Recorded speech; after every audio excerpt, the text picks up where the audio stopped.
What's up YouTube? Today we're going to be installing a mod on my A90 Supra. If you watched the last video, we installed some 18-inch TE37s and well, there is just way too much wheel gap.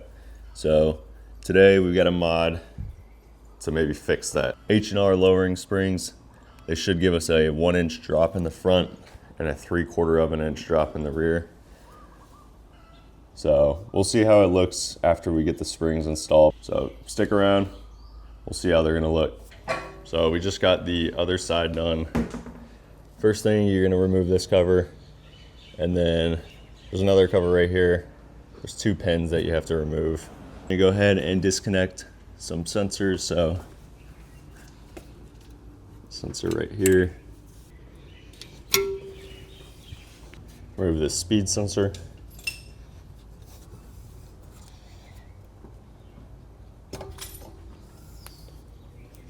And then this brake line. Next thing, take off that end link. For the end link bolt, you either need a pass-through with a Torx bit, or it should come off with an impact.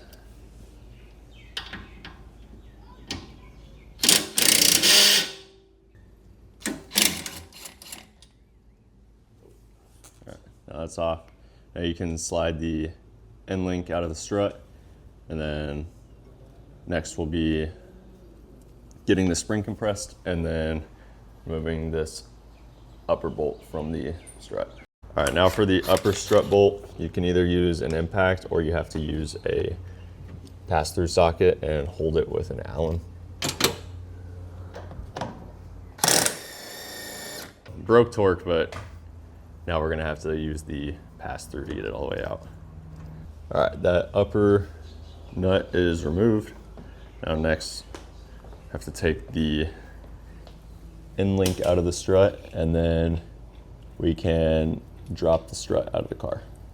We're using a bottle jack to support the lower control arm to make it easier to get the spring out. So now, going to pull down on the strut. You're gonna have to remove a couple of these bolts so you can peel down the liner.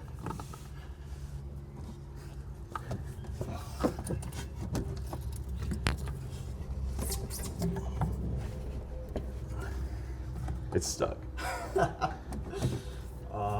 Why was it? Maybe take off the bottle jack. Oh, I thought it was already out. So now we can pull down and drop the spring or the strut. And then you're gonna have to remove a couple of these 10mm bolts so you can peel that out of the way. And then strut will pop right out. Next, we'll pull the spring out. All right, spring's out. Now we'll get the dust cover and the bump stop switched over to the other spring, and then we'll install that. So we got the bump stop switched over, got the dust shield. Got to make sure there's some notches, you have it lined up with the spring. And then on the bottom portion, there's a slot here. You line the spring up, and then same thing, but in reverse order.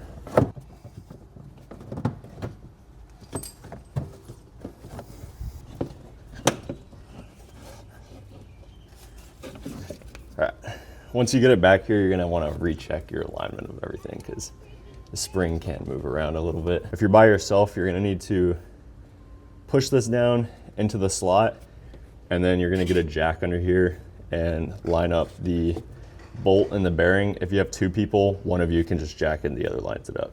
But we got all the connectors reinstalled, got the end link back in torqued, and then that upper bolt's aligned.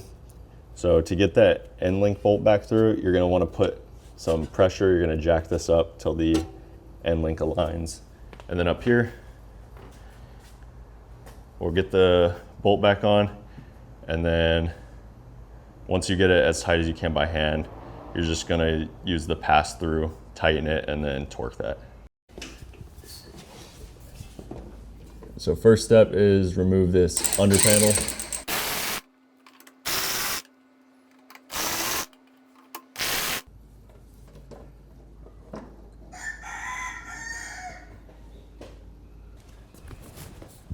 And next we got sensor right here.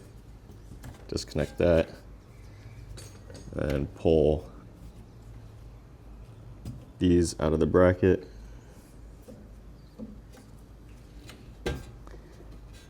And then on this is the passenger side, on the driver side, there's a wheel height sensor that you have to disconnect. It's just a 10mm bolt. And then next, remove these two bolts from the lower control arm. You're gonna wanna make sure you have pressure underneath it so the spring doesn't push it down. Once you get those two bolts removed, you'll slowly lower the lower control arm and then pull down on it and you can pull the stock spring out. All right, so we got the knuckle to lower control arm bolt removed. Now removing the strut to lower control arm bolt, and then make sure you have a jack putting tension, or as soon as you get the bolt out, the spring is gonna pop the lower control arm down. All right, both bolts are out, and now you just lower the jack.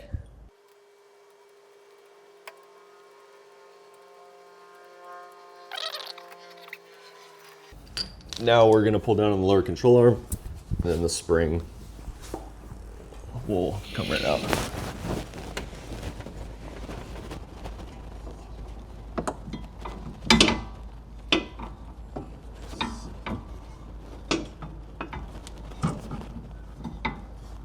sure all this is on the lid.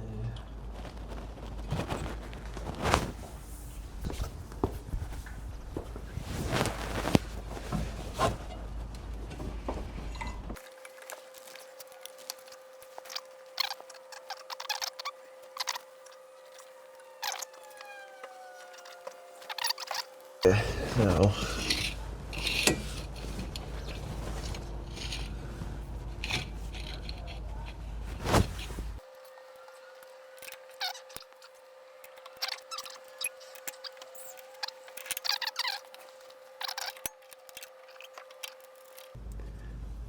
now the lower control arm to strut bolt is in.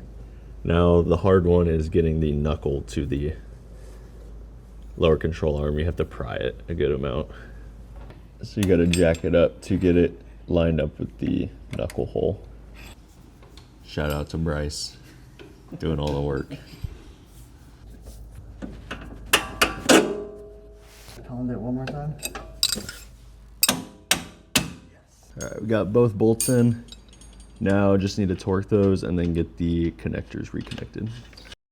So just finished up the spring install. On the front, we got just a little bit less than a 2-finger gap. On the rear, right at a 2-finger gap. So it is just under 28. It is 27 3/4 on the rear. Now we're right around 27 1/4. So about a 1/2 inch. Should settle out a little bit more. Maybe get another 1/4 of an inch lower in the rear. It is right around 26 1/2. Now we're at 25 3/4. Overall, the front fitment is looking a lot better, but the rear still needs a little bit more tire.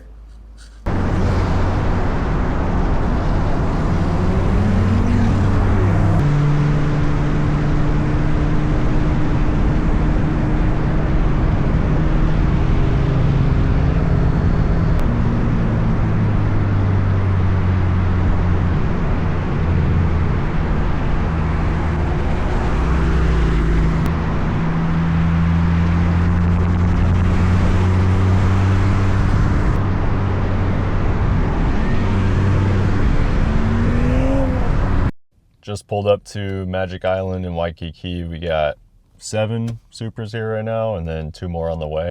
Gonna take some videos of those, let you guys check them out.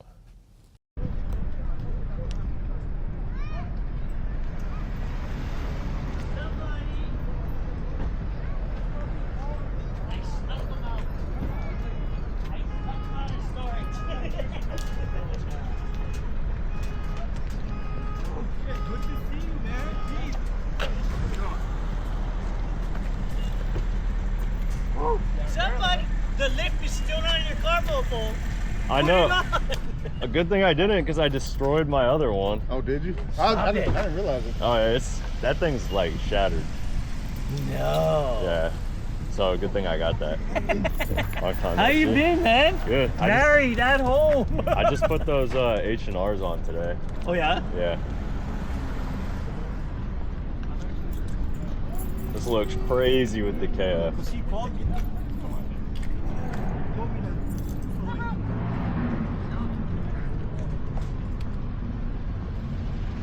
You haven't driven this in a while, huh?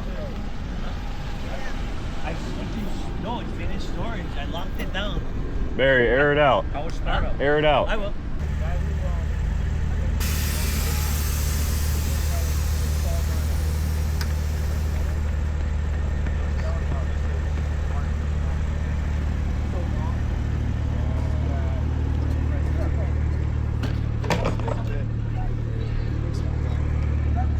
How thick that usually is versus like. Yeah.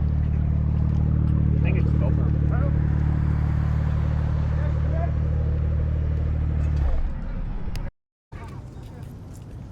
This is Bryce's Supra.